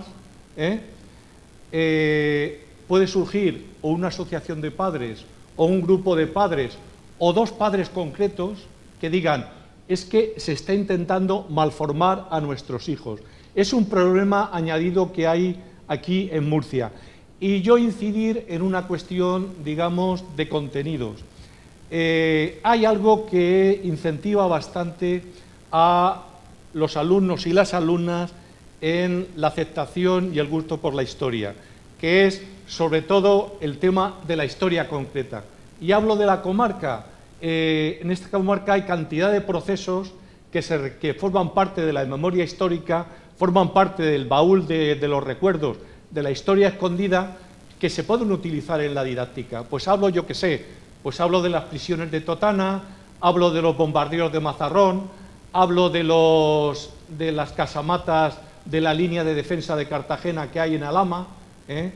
Es decir, que se puede utilizar muchas cosas concretas que seguro que incentivan al alumnado a su interés por la memoria histórica. Pero cuidado con la derecha carca. Quieren ir contra todo esto, Bueno, sí, bueno, yo, si quieres podemos empezar yo. En relación a lo último que ha dicho, estoy bastante de acuerdo y algunos de los ejemplos que hemos visto aquí en los vídeos tratan ese tema de la historia local, la historia personal, la historia familiar. Muchas veces que efectivamente eso puede hacer que el alumnado se interese y se motive por la historia porque es lo que queda, lo que se observa, lo que se puede manipular de la historia y introducir una serie de tareas o de actividades relacionadas con contenido que tengan como base la historia local, la historia cercana, la historia familiar, es un buen trampolín sin duda para que el alumnado, como usted bien dice, se interese y se motive y quiera seguir aprendiendo e indagando incluso por su cuenta para cuestiones que tengan que ver con el caso que estamos ocupando ahora de la memoria histórica. En relación a lo que comentaba del PIN parental y demás, si las actividades relacionadas con, digamos, con esa triple axial que usted ha comentado, si son actividades complementarias, me parece que son obligatorias y que ahí no cabe PIN parental. En todo caso, podrían ser actividades extraescolares, pero actividades complementarias que aparezcan, que son obligatorias, que aparezcan y estén así recogidas en la programación del departamento, son obligatorias para todos los alumnos y los padres o madres no pueden decir que su alumnado no va a realizar una asignatura que es obligatoria y que es evaluable y que está dentro del currículum, que es obligatorio, que el chico o la chica siga junto con el resto de sus compañeros. Que lamentablemente exista la opción o la posibilidad de que sí que se veten actividades extraescolares que puedan estar relacionadas por otra o que se realicen a través de otra vía, pues es un problema que sí que tenemos ahí que habrá que darle una vuelta a ver cómo podemos quitárnoslo de encima y si tenemos oportunidad, porque como pintan las cosas para la siguiente cita electoral, no sé yo. Yo creo que hay también un desconocimiento propio de la ley en general. Es decir, cuando el profesorado trabajamos este tipo de temáticas, la abordamos primeramente partiendo de algo básico, que es la Declaración Universal de los Derechos Humanos, partiendo de ahí. Luego, si ya nos concretamos un poquito más, hablamos de la Constitución española, que recoge este tipo de aspectos que hay que trabajar y que están reconocidos en nuestra Constitución. Y como ha dicho, si ya nos enfocamos más todavía en los reales decretos de educación, incluso en los decretos autonómicos también, este tipo de temáticas aparecen recogidas como tal. Es cierto que los padres protestarán, habrá quien no lo vea bien, es lícito, pero yo, por ejemplo, me baso en la ley, y la ley me dice el Real Decreto Educativo o el Decreto Autonómico me establece que tengo que trabajar temáticas que, aunque haya padres que no lo consideren correcto, están ahí recogidas por ley. Entonces, el tema del papel de la mujer, el tema de la igualdad, el tema de la represión, el tema de derechos, el tema de libertades adquiridas, la pérdida de estas, están ahí como tal. Y yo me baso principalmente me baso en la legislación que está ahí, o sea, no hay más. Bueno, por experiencia y por algunas cosas con respecto a esa situación, lo decía Raúl antes, que él a veces tenía un poco miedo de sentirse solo. Lo que no hay es que sentirse solo. A ver si trabajamos en la línea de una asociación de profesores, pero de entrada lo que sí que tenemos son sindicatos. Y tampoco uno tiene su libertad de carácter. Yo he tenido pocos problemas, pero alguno he tenido. Y la cuestión es, detrás de mí está el sindicato. Es decir, no estás, si atentas contra mi libertad de cátedra y contra que yo imparta en clase memoria democrática e historia, estás atentando también contra los propios sindicatos. Y es interesante volver a disponer en valor a los sindicatos y volver a discutir y estar dentro de los sindicatos de una manera activa y reforzarnos como profesores de historias también en estas cuestiones. Bien, es verdad que aquí lo tenemos muy difícil, pero lo tenemos muy difíciles en términos generales, no solamente aquí, porque tengamos una consejera de educación de voz, que también eso tampoco facilita nada, sino porque hay dos cosas en la vida docente que atentan contra ella directamente. Actualmente, que es las tecnologías de la información, la estandarización y la presión sobre el profesorado. Eso lleva a que todos estos trabajos que aquí hemos visto, que parecen muy sencillos, incluso aunque Raúl se quite mérito, lo que ha hecho Pedro Javier, son trabajos que exigen mucho tiempo y el profesor hoy en día vive apremiado por por la burocracia y por la tecnología. Y tampoco tiene tanto tiempo para elaborar materiales, etcétera. Así que se ve abocado a utilizar lo que le viene más fácil. Lo que viene más fácil muchas veces es lo estándar, lo general, lo que promociona las grandes editoriales. Y ahí sí tenemos un riesgo grande, más grande que la figura de la consejera. Y tenemos otro riesgo grande en la trivialización de la historia en nuestros días, en la utilización que se hace. La historia es esta que tiene un aspecto, ya lo he dicho al final con las palabras de González, que al final la historia es lo que duele y vivimos tiempos que lo que nos gusta es lo que no duele. Así que la historia se queda muy bien para fiestas de moros y cristianos, que sí, los moros, los cristianos es una cosa histórica, pero bebemos mucha cerveza. Para la parte más bonita de me disfrazo de Juana la Loca, hacemos concursos de disfraces de historia, para las partes que dan para la fiesta y para el espectáculo. Y la historia seria y estos temas, pues para fiesta y para espectáculo no dan. Dan para conocimiento, dan para humanidad, dan para profundizar en la sociedad, dan para crear sociedades más justas, más democráticas, más fuertes, más generosas y más justas, pero para mucha fiesta los campos no dan. Sin embargo, es necesario hacer compatible el conocimiento y el conocimiento real de la historia, que es una cosa que hay que defender siempre, hay que hacerlo compatible con otras cosas que sí que pueden dar para más diversión y para más no sé qué. Y esa es una tendencia general, ni siquiera solamente de nuestra región, ni siquiera de nuestro país, es una tendencia en todas partes, utilizar la historia para hacer series de televisión de mucho asesinato de reyes o de cosas que son muy vistosas. Claro, es la parte que también a veces más le gusta al alumnado porque es más agradable y más divertida, y estamos hablando de gente que es muy joven, que está en edad de divertirse mucho. En nuestra mano está, por eso, ¿qué voy a contar yo aquí, no? ¿Qué le voy a decir yo a las asociaciones de memoria histórica sobre la historia divertida y la historia que no es tanto, y la dureza de entrar en un archivo y pasarse horas y horas y horas para conseguir un dato, para rescatar un nombre del olvido? ¿Cuántas horas de trabajo hacen falta y qué poca fiesta hay, ¿no? Pues eso también es quizá una de las cosas que estén jugando más en contra nuestra, el sino de los tiempos. Que no es casual, ¿eh? No es que los tiempos vayan por ahí, sino por donde los están llevando, que aquí no hay nada inocente, ¿eh? Que es por donde están llevando las cosas. Es mejor tener a la gente entretenida y disfrazada y bebiendo que reuniéndose a hablar de estas cuestiones. Es, creo que, evidente.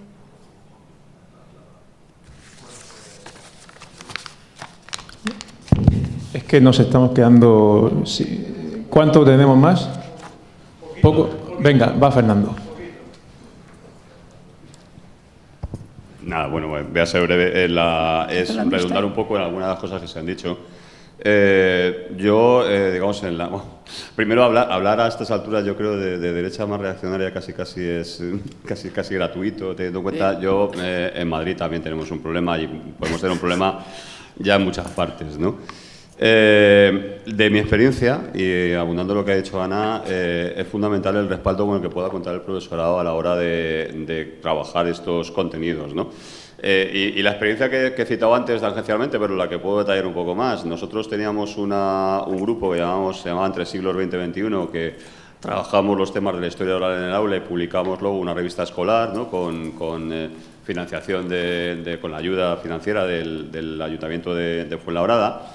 Y organizamos un primer curso de memoria histórica para el profesorado, para enseñar las técnicas de la historia oral, los temas sobre los que se podía trabajar, etcétera, etcétera. Tuvimos bastante éxito esa primera convocatoria. Esa fue realizada con el apoyo del Centro de Profesores y Recursos de la Consejería en ese momento en la zona sur. Y cuando teníamos organizado el segundo y teníamos los ponentes ya contactados y esa misma tarde iniciamos las sesiones, nos llegó la prohibición, por decirlo de alguna manera, de parte de la Consejería, con el argumento de que el curso era repetitivo en cuanto a sus contenidos. Todo el mundo sabe que los de informática y los de inglés son nuevos todos los años y no se repiten en nada. Entonces, como estaba claro cuál era la finalidad, al final el reconocimiento de los créditos de formación de ese curso fue posible gracias en este caso, a la Federación de Trabajadores de la Enseñanza de Comisiones Obreras. Entonces, quiere decir, digamos, no se salieron con la suya porque el curso se volvió a convocar y a partir de entonces el respaldo, en este caso de un sindicato, fue el que nos posibilitó tener la libertad de poder seguir trabajando pese a los obstáculos que se nos querían imponer, ¿no? Y bueno, luego también hay otra cosa que además del tema de la libertad de cátedra, ¿no? También hay que tener en cuenta en qué lugar, digamos, devolviendo la pelota, posicionamos a quienes prohíben, ¿no? O a quienes connotan negativamente lo que estamos haciendo. Se han trabajado, y está a la vista, ¿no?, los temas de la República, la guerra civil y la represión, pero yo siempre he dicho también que hay otra cosa que quizás se nos está escapando de las manos, ¿no? La dictadura duró 4 décadas y en cierta medida el franquismo fue la prolongación de la guerra civil por otros medios, ¿no? Y quizá también es hora de empezar, antes de que se nos vayan, a trabajar los testimonios de quienes reconstruyeron el tejido, el movimiento obrero, el movimiento sindical, el movimiento estudiantil, el movimiento vecinal, es decir, quienes llevaron a cabo una lucha efectiva para erosionar la dictadura hasta los años 70, ¿no? Porque quizá a lo mejor estamos a veces también fijando un poco el foco de referencia en aquellos tiempos de los que, como ha citado uno de los testimonios, ya lo que queda es el testimonio del bisabuelo, y está muy bien, ¿no?, porque ese trauma generacional existe, también lo constataba. En los trabajos que publicábamos había gente que decía, mira, en cuanto llevé la revista a casa me la cogió mi padre o mi madre porque era la primera vez que oía o leía a su abuelo hablar de ciertas cosas, ¿no? Entonces, está bien, pero quizá también debemos ampliar el foco y entonces quien se posicione en contra de que se estudie la dictadura tendrá que justificar qué le parece bien de la dictadura. Porque si tiene, digamos, el pretexto o el refugio de decir, no, es que la guerra fue una guerra civil entre hermanos y no sé qué, y todo el mundo cometió barbaridades, bueno, pues ahora que nos cuente qué le pareció bien de la dictadura. Son 4 décadas de represión, que lo justifique. Y entonces, en ese caso, se colocarían posiciones abiertamente antidemocráticas que, lógicamente, quedan fuera de lo que es el marco que nosotros tenemos que defender, ¿no? Y poco más, era un poco comentar esa historia personal, la medida que pueda ilustrar posibilidades de desarrollo y, en cualquier caso, desde luego, felicitar por las iniciativas que se han expuesto aquí, ¿no? Pues no sé si la mesa tiene algo que decir a esta última intervención, si no, pues vamos a ir cerrando. Y bueno, muchísimas gracias a los 3 integrantes de la mesa. Yo creo que ha sido bastante fluido. A mí me ha sorprendido gratamente, no porque esperara poco de ellos, sino al contrario, porque ha salido aún muchísimo mejor de lo que yo esperaba, que ya era bastante, porque les tengo a los 3 en muy alta estima. Y por cerrar con una nota que no es negativa, pero que sí que es una experiencia personal a raíz de las que ya hemos comentado, Paqui, que está aquí presente, nosotros el día 8 de marzo hicimos una presentación al instituto, lo hicimos online por cuestiones de salud, tanto tuyas como mías, al Instituto Francisco Salcedo de Alcantarilla, y aquí tengo a mi compañero Alberto, docente en ese centro, que fue quien organizó todo eso y que nos posibilitó estar, que nos ha pedido el departamento, no por cuestión del departamento, sino por cuestión de problemas que hayan tenido a raíz del PIN parental en el centro, que por favor el título de la conferencia, que era sobre las mujeres represaliadas en Murcia, en este caso lo íbamos a centrar en Alcantarilla, que por favor no aparecieran ciertas palabras. Esa palabra era franquismo. Entonces tuvimos que cambiar el título, no eran mujeres represaliadas por el franquismo, sino era mujeres que fue en los años 40, 50. Nos inventamos un subterfugio banal y absolutamente fácil de identificar para cualquiera que tenga idea de qué iba a ir a esa ponencia, para sortear un PIN parental en el que en ese centro sí están teniendo problemas. Y otra experiencia personal de mi centro es, mismo día 8 de marzo, para que veáis que, como decía el compañero, efectivamente el tema de la igualdad de género y el feminismo es una de sus némesis, de sus puntas de lanza, o contra las que están. Un alumno, no de mi grupo de primero bachillerato, pero sí del de la clase de enfrente, y al final los alumnos se conocen y me lo dijeron, fueron a ir al Teatro Romea de Murcia a un acto bastante pomposo sobre el 8M. El chico se negó, justificado por sus padres, que él no iba a ninguna charla porque además era una actividad extraescolar, por tanto no es evaluable, y ahí los padres dijeron, mi niño no va porque a mi niño lo van a adoctrinar. Yo pensé, pues si ya sabe que lo van a adoctrinar, perfecto, que vaya y que demuestre que lo están adoctrinando, ¿no? Pues que sí que tenemos esos problemas todavía. Nada, cerramos ya, muchas gracias, nos vemos por la tarde y ahora a comer.